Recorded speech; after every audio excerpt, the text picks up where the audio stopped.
A quiet spring evening over the boundless waters of the Gulf of Mexico. The night shift on a solitary oil rig standing over the water. The employees are having friendly chats. Their supervisor is working his last night here before flying to another location tomorrow. In general, everything is as usual, but suddenly a flow of mud erupts from the well. The fountain rises 74 meters, then settles on the platform in strange droplets. They are without light and odor, but it's not water. It's methane, vast quantities of which have burst out of the well and started condensing on surfaces. The workers begin to bustle, rushing around the platform, attempting to shut off the well, but all in vain. The gas continues to escape. Soon, the concentration of methane in the air becomes explosive. It finds a spark, and the evening twilight is shattered by a blinding multi-meter explosion, very much resembling an atomic one. Thus began the largest man-made environmental disaster in history. Today I will tell you how experienced employees, the world's best specialists in their field, allowed this disaster to happen and why American officials initially danced to the tune of transnational companies, only to tear them apart in court later. I will also share the latest in conspiracy fashion, the myth of the sinister artificial bacterium Cynthia and the connection between the 2010 oil spill and the COVID epidemic a decade later. And along the way, we will learn why one day methane might burn us. In short, it will be interesting. In fact, this story began not with the explosion, but with a hurricane. The hurricane was named Ida. In November of the year 2009, it formed over the Atlantic Ocean. It went into the Caribbean Sea, where it became even stronger and moved into the Gulf of Mexico. It wreaked some havoc, reached Alabama, and dissipated as if it had never been. Ida caused quite a bit of trouble, leaving thousands of Central American residents without a home, killing 11 people in the United States and damaging the drilling platform Marines, which was creating a well in the largest oil field 37 miles off the coast of Louisiana.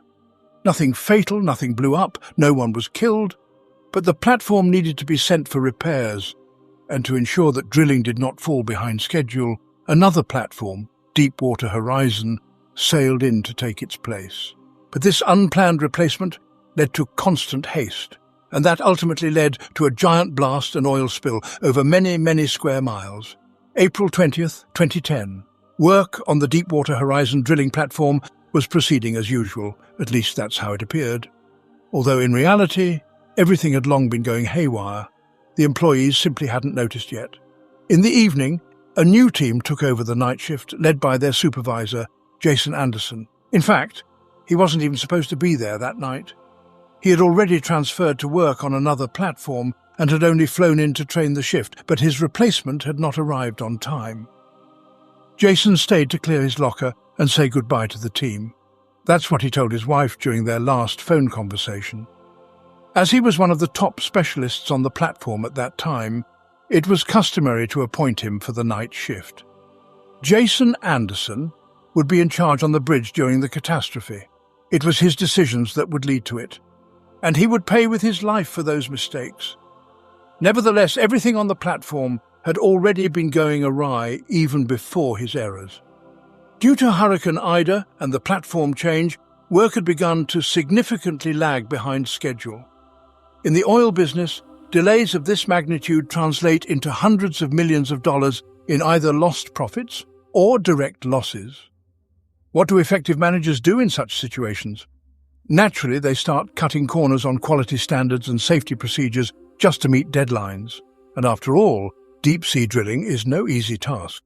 Just imagine having to lower a drill 1,500 meters into the sea, install it on the seabed, drill through 5,000 meters of rock, and then lower a pipe into the well from which oil and gas begin to rise under colossal pressure. Imagine how many things could go wrong or break at each of these stages, and how difficult it would be to fix it afterward, at such depth and far from the shore. By early April, the drillers were at the stage of lowering the pipe into the well, but this too was a challenging task.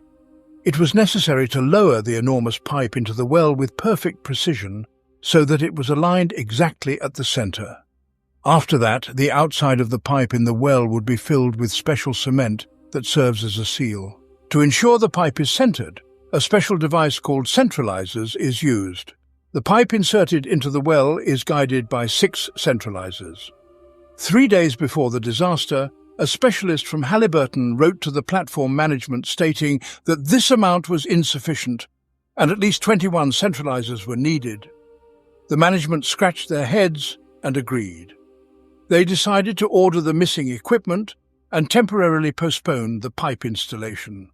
But the next day, top managers from the shore at British Petroleum, the owner of the platform, called and ordered the cancellation of the order because it was intended to order a new model of centralizers with which the platform team had not previously worked. There was a risk that one of them could get stuck in the well, causing a delay in work for another month and again losses of millions. Therefore, they decided to lower the pipe into the well without the required number of centralizers. Here lay the greatest risk. If the pipe is misaligned inside, the cement will be poured unevenly. The seal would be defective, allowing oil and gas to seep through. Most likely on that fatal night, this is precisely what soon transpired. During the investigation, a message was found in the correspondence between 2 employees. A straight section of pipe, even under tension, will not assume a perfectly central position without additional devices. But what's the difference? The deed is done, it's highly likely to work out, and we'll have a good cement seal. It didn't work out, but we will never know the exact reason because the very pipe fell off during the accident and dropped somewhere into the deep silt on the seabed. Now let's talk about multinational companies. In our story, there are 3 of them. British Petroleum, the main manager, for whom this well is being drilled. Then Halliburton, the company directly responsible for the drilling, and Transocean, the owner of the drilling rig Deepwater Horizon. So besides the pipe, there was another problem. The concrete. Halliburton was responsible for it, and the concrete, frankly speaking, turned out to be terrible. For deep water operations, a special nitrogenated concrete is used which resembles foam more than what we usually imagine in a concrete mixer. This type of concrete is specially developed for each well. In February 2010, 3 months before the catastrophe, Halliburton conducted the first study of the developed concrete. It turned out to be quite poor. It releases nitrogen, forms bubbles that collapse, expand, and create cavities and channels. Oil and especially gas can penetrate such concrete without much issue. The company was very upset, decided not to send the report to British Petroleum, and hurried to redesign the formula. 2 months later, a new test was conducted. Redesigning did not help, and nitrogen was still being emitted. The company was upset again, chose not to inform their colleagues, and conducted several more tests. Ultimately, stability was achieved. With prolonged mixing, at least that's what they wrote in their final report. However, investigators later conducted their tests and found out that this was all a sham. Prolonged mixing didn't help. The concrete remained as poor as ever. Moreover, it turned out to be non-homogeneous. Its heavy fractions slowly settled down to the depths of the well. Such concrete could not contain oil and gas emanating from underground under immense pressure. And if the pipe was also tilted, then the disaster became almost inevitable. Yet it could have still been prevented if the human factor had worked positively. But as always, it didn't. And here we return to the platform bridge to Jason Anders during his last shift on the Deepwater Horizon. At 9:30 in the evening, Jason conducted a so-called pressure test. This is a hydraulic test during which the drillers determine if there is excess pressure in the well to avoid oil and gas entering the pipe. The test showed that there was pressure. And what pressure? 9,600 kilopascals.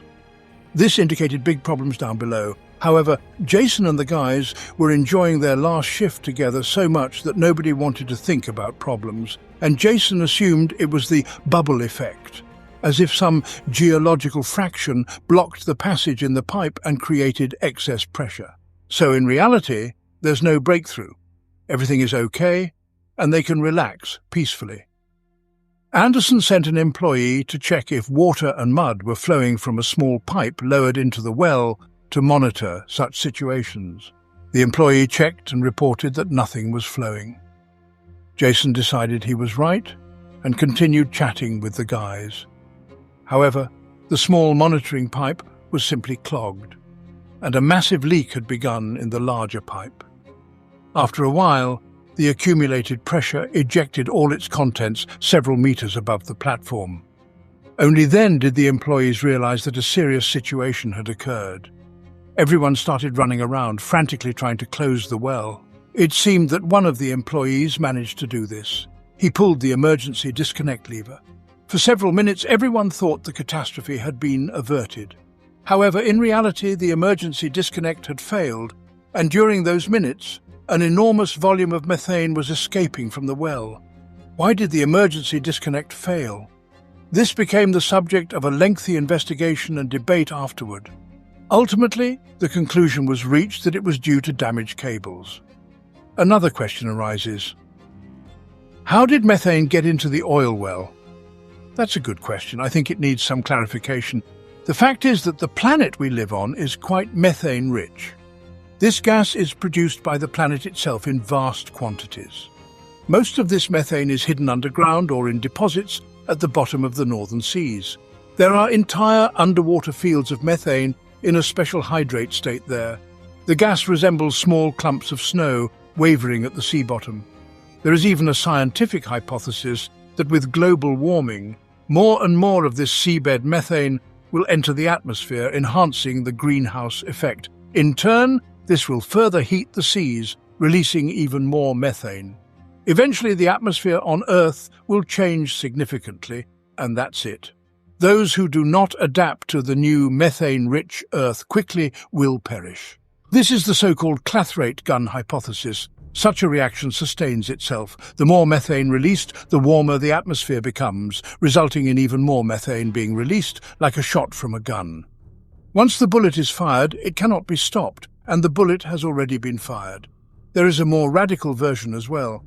When methane gradually reaches about 15% of the total gases in the atmosphere, it could ignite from a single spark. In this state, it can burn for a very long time, fueled by oxygen from the air. Then those lucky enough to have adapted to methane will perish in a massive planetary blaze. However, we digress.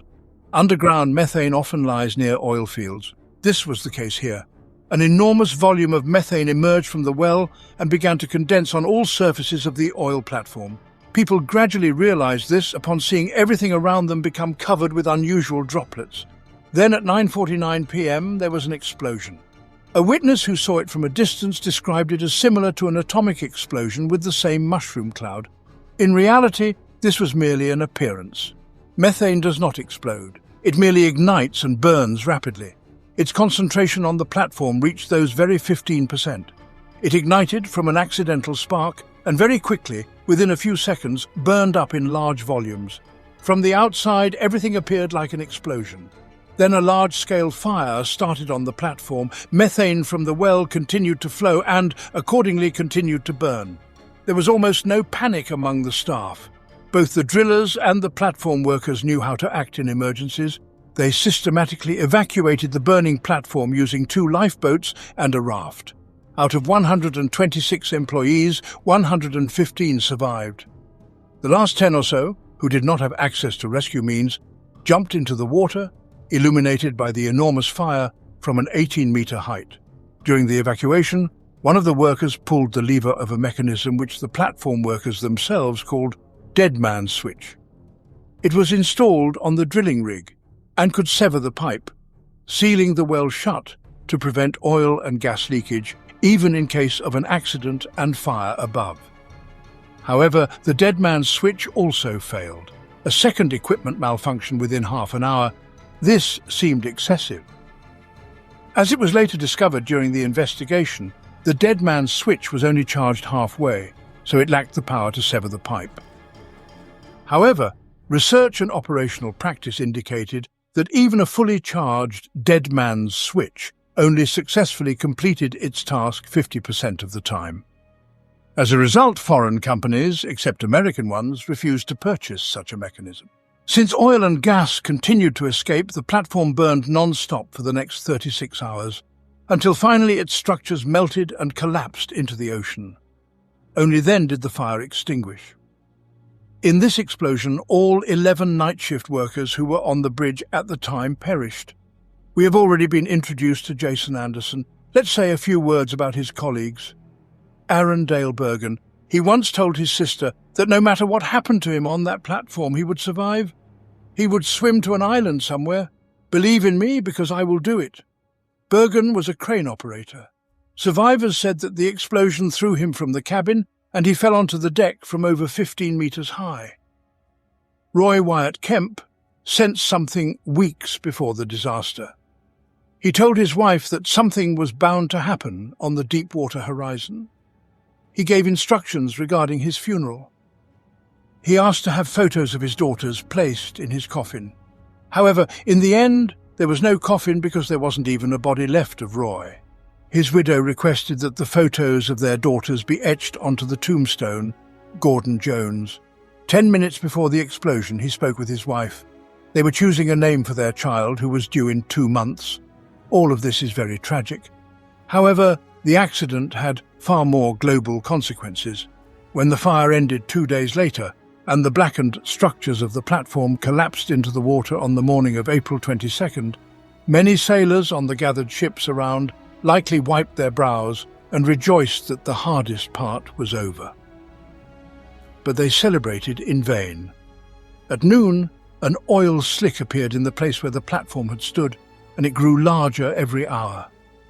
This was how the oilmen, sailors, and the rest of humanity learned that the well was not sealed, and oil from the field was freely spilling into the sea. For the oilmen, this was a problem much more serious than the loss of an expensive platform. British Petroleum and independent experts argued extensively about the volume of oil flowing from the open well into the waters of the Gulf of Mexico. The company claimed the volume was small, a maximum of 5,000 barrels per day. Independent experts multiplied this estimate, suggesting figures of 62,000 barrels per day. In general, these independent experts usually operated under US government law, and it was advantageous for the officials to overestimate the damage, using it as a basis to demand more compensation from the corporation. Later in court, an exact figure was provided for the amount of oil that had entered the water: 4.9 million barrels. British Petroleum expended considerable effort to prove that this estimate was too high. Indeed, it probably was overestimated, but a lot of oil was certainly spilling out. On April 23rd, the oil slick covered an area of 96 square miles. By the end of April, it had reached dimensions of 105 miles in length and 44 in width. By summer, the stain had spread to the size of the state of Oklahoma. And this was not the end. Within a week, the circumference of the slick reached almost 621 miles. It reached the mouth of the Mississippi River. On May 6th, oil was discovered on the Freemason Island Wildlife Refuge. On June 4th, oil appeared on the White Florida beaches. By July 28th, oil had reached the state of Mississippi, contaminating beaches there as well. On July 6th, clumps of oil were discovered on the beaches of Texas. Louisiana, closest to the spill site, suffered the most. 124 miles of its coastline were contaminated with oil. It soon became apparent that the oil washing ashore occurred in waves and that the initial contamination was just the beginning.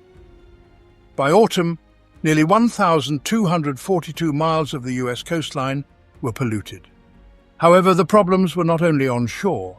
A significant portion of the oil, from 50 to 75%, did not float on the water's surface but sank to deeper levels and solidified there, similar to a shelf. This oil would later wash ashore, but much more slowly over decades. The first shelf was discovered in May.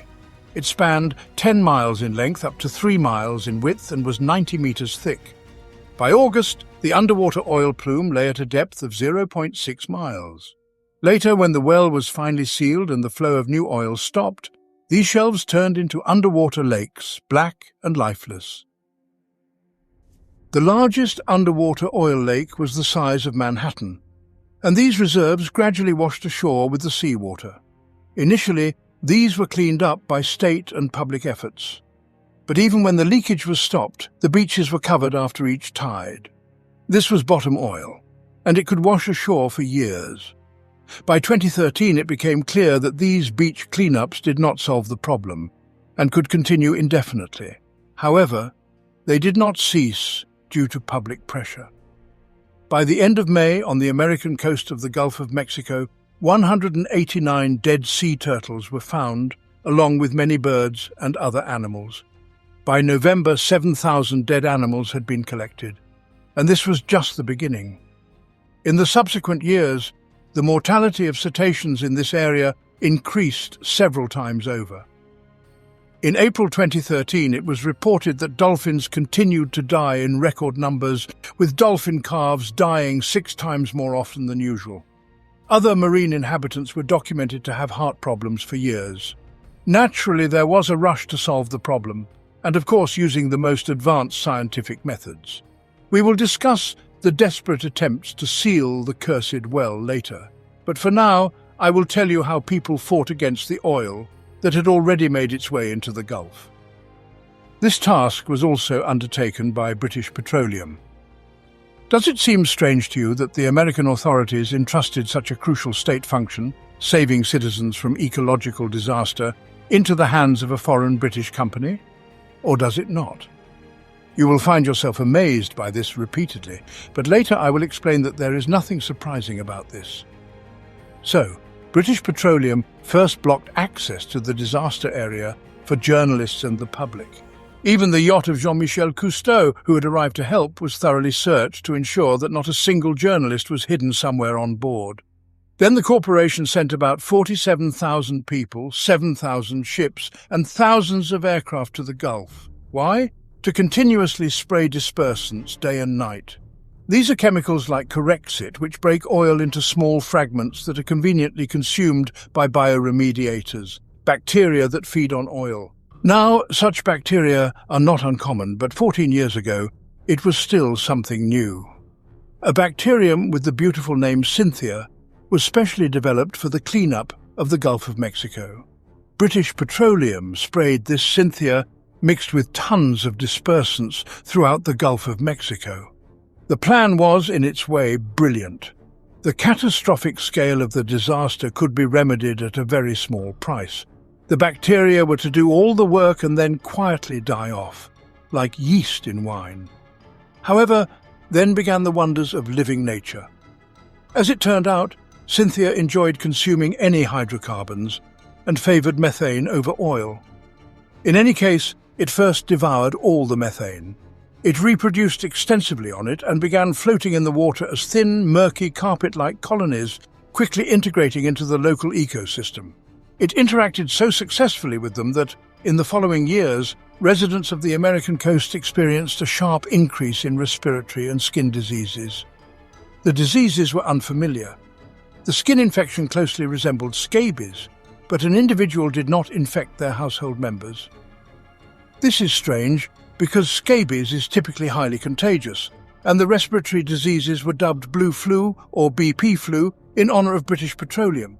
And here, suddenly, everyone began to reflect on the fact that earthly life is based on carbon, and the bacterium Cynthia, which humanity created, feeds on carbon. So was it worth releasing it into the open world?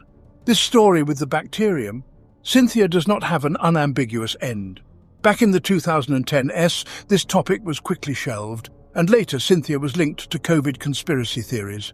TikTok truth-tellers began to narrate that a fish infected with Cynthia swam across the ocean and was caught near the Chinese city of Wuhan, where it ended up at the local fish market and somehow merged with the robust local virus, creating a terrifying micro-monster called COVID. Of course, this is the oil COVID hypothesis, and the union of bacteria and viruses merely amused serious scientists. Thus it became commonplace to treat the bacterium Cynthia with irony. There even emerged a counter-conspiracy claiming no Cynthia exists, that it was concocted by sensationalist tabloids. Although the bacterium does exist, there's no need to fear that it will consume all life on the planet. After all, virtually all animals, in one way or another, feed on carbon. And it's fine. However, even without panic over a devouring bacterium, there were plenty of problems, primarily due to those dispersants. As it turned out, they were quite toxic and hazardous to humans, primarily to those involved in the cleanup efforts following the disaster. Later studies on their health showed eye, nose, and throat irritation. respiratory issues, blood in the urine, vomiting and rectal bleeding, seizures, nausea episodes, and severe vomiting lasting several hours. Skin irritation, burning sensation, as well as short-term memory loss and confusion, liver and kidney damage, nervous system damage, and even miscarriages were reported. It's difficult to say what caused more suffering to people and nature, the spilled oil or the remedies used against it.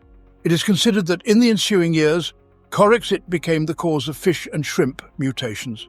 Half of the former swam with strange ulcers, and half of the latter were eyeless. Thus, in attempts to mitigate the disaster's consequences, British Petroleum did not succeed.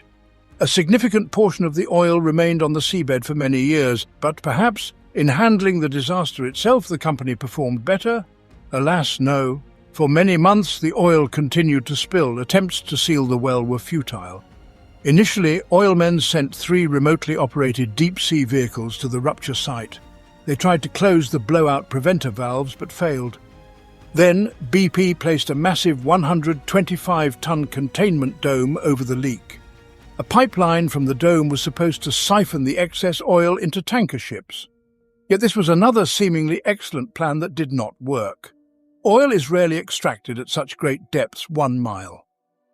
Typically, platforms operate in shallow waters, but here, at great depth, many things malfunctioned that worked perfectly in shallows. For example, methane in cold water at such depths converts into a hydrate state, which I have already mentioned. It turns into something like loose grey snow. This snow quickly began to accumulate in the dome and block the oil pipeline openings. So, within just a few days, the multi-ton dome had to be lifted back. In July, the company managed to remove a faulty cap that couldn't handle the oil pressure and replaced it with a new 75-ton cap. A week later, the leak finally stopped. At the British Petroleum office, they probably celebrated with champagne, but 2 days later, a new leak was discovered 2 miles from the wells, and everything had to start over. It was only in August that the new leak was also stopped, and in September, they began pumping cement into the main well. The cement was pumped through relief wells that had started drilling back in May, and by September several had been drilled. Cement began to flow on the 18th of September, and on the 19th, it was announced that the ill-fated well was securely sealed. Hurrah, comrades! Later, though, it seemed that it wasn't so secure after all. Oil slicks were found in the area for several more years. Be that as it may, when the active part of the accident elimination ended, the most interesting phase began. Investigation and lawsuits. Everyone hurried to write reports. The first, of course, was British Petroleum. They released their comprehensive 190-page document. Even a week before the leak was stopped, in this tome, the oil company acknowledged some responsibility, but shifted a larger portion onto their colleagues from Halliburton and Transocean, the drillers and platform owners. Everything was blamed on bad cement, as well as incorrect decisions made by the platform staff on the deck. A response was quick to follow. Transocean also released a report blaming British Petroleum for the fatal decisions, because the platform staff acted under pressure from the company. These platform owners went even further and accused American officials who had approved British Petroleum's decisions of the incident. They allegedly didn't foresee and prevented the disaster. Halliburton did not stay silent as well, stating that they acted only on British Petroleum's orders when they were cementing the well casing. Like, so what if our cement was of poor quality? We were told to pour it, so we poured. And they are to blame for not conducting their own inspection of our shoddy cement. I remind you, this discussion took place in the form of slapping each other with multi-ton reports and later with lawsuits. However, it led nowhere. Let's say they were mutually neutralized and the cases were closed. Surrounding these arguing businessmen were American officials, tightly encircling them and eyeing them voraciously. The behavior of US officials during the largest man-made environmental disaster in their history, from an outside perspective, is truly astonishing. When it became clear in May that a significant amount of oil had been spilled, soon to reach the American coastline, actions were needed, such as setting up containment booms or dispersing their own dispersants. However, the state authorities promptly declared that they would do nothing without instructions from British Petroleum. Can you imagine that? high-ranking American officials refusing to act without directives from a private corporation, even one with British in its name. Are American officials really such fools caught on the hook by billionaires? The fact is, they realized from the very beginning what was coming. Compensation payments, very, very large compensations. And here it was crucial that later British Petroleum's lawyers in court could not prove that the damage resulted not from the disaster itself, but from the incorrect measures taken to mitigate its consequences. American officials effectively told the international oilmen that all responsibility was in their hands and that they themselves had no say. And now the sweet moment has arrived. All these documents with the signatures of top executives were taken to court. All three companies were flooded with lawsuits which they had been receiving since May, from the very beginning of the disaster. But now there were hundreds. Initially, the companies tried to fend them off, arguing against the overestimation of the claimed damages. British Petroleum insisted that it had immediately allocated a significant amount of money to the Spill Response Fund and was helping in every way it could. However, representatives of the company were then summoned to the US Department of Justice, where they had a serious and thorough conversation. After this discussion, the disheartened oilmen and drillers stopped their resistance and began to pay for everything. As a result of the settlement, the companies paid not only all private claims and claims from small and medium businesses. This is understandable, it didn't cost as much. What cost the corporate budgets much worse was when American state public organizations began to distribute the money. British Petroleum paid nearly $2.5 billion to the National Fish and Wildlife Foundation, more than $1 billion to the Oil Spill Liability Trust Fund, $350 million to the National Academy of Sciences for research into the prevention and response to oil spills, $100 million to the North American Wetlands Conservation Fund, $6 million to the General Treasury, and $525 million to the Securities and Exchange Commission. In short, everyone helped themselves to some extent. One might wonder how the disaster in the Gulf of Mexico could possibly affect the Treasury and the exchanges. Well, believe me, their lawyers were very good and quickly explained just how it did, and significantly at that. In total, British Petroleum paid $4.5 billion, the largest fine in the history of the United States. An interesting situation unfolded with the company Transocean. It paid approximately $1.5 billion in compensations. Most of these funds went to various environmental foundations, yet there were peculiarities even there. Somehow, the National Wild Turkey Federation managed to secure a lawsuit for itself, obtaining a whopping $150 million. Who knows how they proved that turkeys were harmed by the oil spill at sea, assuming this money wasn't embezzled.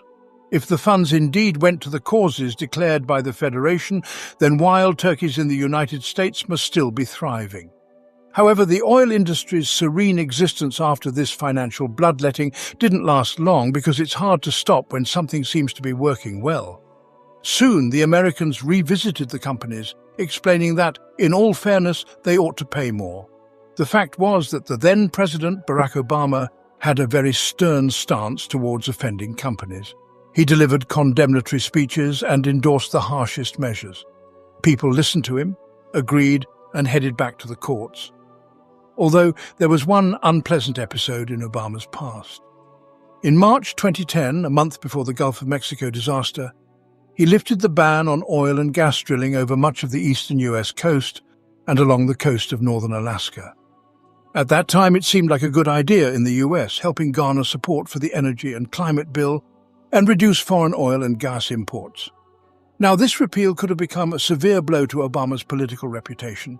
To avoid any accusations, the president strived to be as aggressive and strict as possible. His administration supported any lawsuits against oil companies, even the most absurd ones. The Secretary of the Interior, Ken Salazar, once candidly remarked about the endless series of new lawsuits, stating that their job as the American government was to keep the boot on the throat of British Petroleum. With this approach, by the year 2018, about $65 billion had been extracted from this one company alone in compensation for the damage from the Gulf of Mexico disaster. However, these figures are not final. It's possible that someone somewhere is still shaking down oil companies in court over that catastrophe. And this doesn't even include their losses in the stock market and the missed profits from nearly a decade-long drilling ban in the Gulf of Mexico, which was only lifted by Trump. What does this story teach us? Well, aside from the fact that rules aren't just made up for nothing, well, maybe it teaches that thousands of eager vultures are always ready to pounce on any of your failures and try to claim a dime, casting themselves as victims. This, of course, does not negate the fact that the Earth's ecosystem is no trifling matter. If you allow a catastrophe, you must suffer the consequences. For any slip-up in this area, you will be happily buried alive, and most likely they would be right to do so. All the best.